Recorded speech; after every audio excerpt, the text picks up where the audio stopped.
Bonjour, je suis Alain Vircondelet, je suis le biographe de Marguerite Duras, de Saint-Exupéry, de Albert Camus et je suis venu vous rendre visite à Perpignan pour la Saint-Jordi dans ce salon du livre virtuel auquel vous m'avez convié. Je voudrais vous présenter les deux derniers ouvrages qui sont parus en mars et en avril de cette année, c'est-à-dire la biographie des derniers jours de Arthur Rimbaud à Marseille et également lors de sa visite chez ses parents, chez sa mère et sa sœur à Roche dans les Ardennes. Et puis l'autre s'appelle De l'or dans la nuit de Vienne et qui est un essai sur le baiser que tout le monde connaît, mais dont personne ne connaît peut-être l'histoire profonde du tableau, c'est-à-dire le baiser, ce magnifique tableau or qui est fait en feuilles d'or et que Klimt a peint donc dans une période qui était celle de la décadence viennoise. Le premier ouvrage que je viens de sortir, donc qui s'appelle Dernier voyage, eh bien, relate le séjour de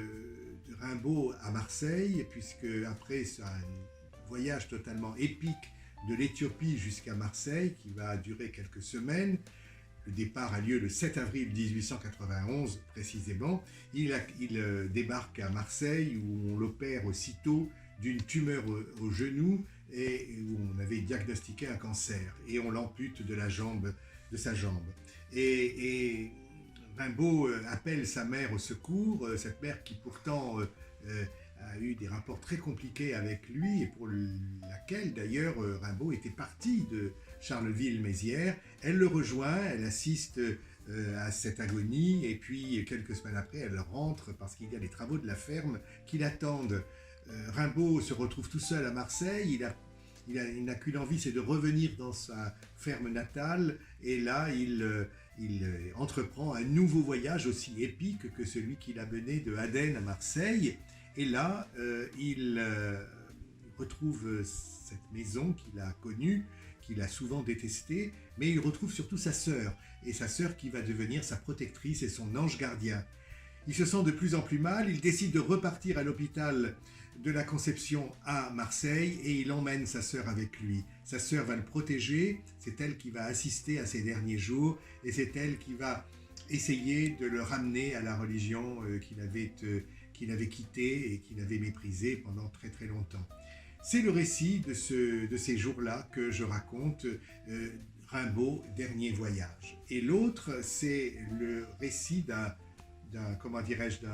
tableau, c'est une biographie d'un tableau, c'est le tableau le plus connu du XXe siècle, c'est-à-dire un tableau qui a été le plus marchandisé d'ailleurs au monde, et on le retrouve sur des quantités de supports, aussi bien sur des mugs que sur des tapis de souris et même des paillassons, hélas. Eh bien,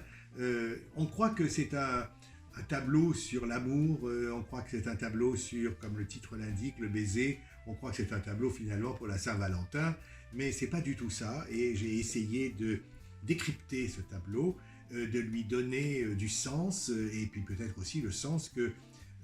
Klimt entendait lui apporter. Voilà donc ces deux ouvrages que je vous propose, une biographie d'un tableau, ce qui est assez original, la biographie du baiser de Klimt, et la biographie des derniers jours d'Arthur Rimbaud en 1891. Voilà, et je vous souhaite une bonne lecture.